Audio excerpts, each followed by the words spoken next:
I'm Coach Andrew, and today for Tip Tuesday, we're going to be talking a little bit about long-term athletic development. This is kind of a big topic, and we're really going to try to only cover part of it here and do other parts of it down the road in different videos. But today we're really just going to be talking about managing injuries and injury prevention, that type of thing. The biggest part of that people don't really think about is they think about more like what exercises and what type of things do I need to be doing to avoid injuries. The biggest thing to do to avoid injuries is having a plan, whether it's having a training plan, having a practice plan, things like that. Plan out how hard you're going to go on certain days and make sure you have that variation in your training. So you have your hard days, you have your easy days, and your body's always ready for the next one. So when you're planning out your training schedule, whether it's long-term plan or your kind of day-to-day plans, there should always be ebbs and flows in those that training plan.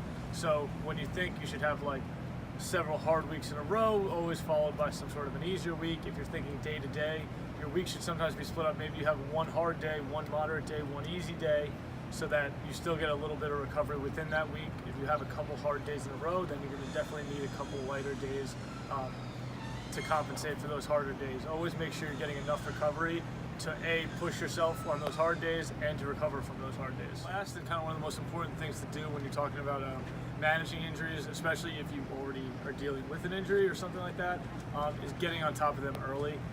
A lot of times small injuries are what turn into bigger injuries that are going to lose you playing time, practice time, things like that.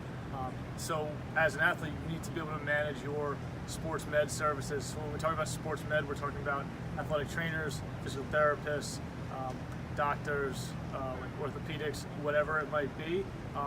Know which ones that you have available to you, and always try to get to the right provider for the right things. Your first line of defense is always going to be your athletic trainer. If you're in a high school or college setting, they're usually going to be able to refer you to the right person, whether it's a physical therapist, orthopedic, something like that. Just making sure you get on those injuries early.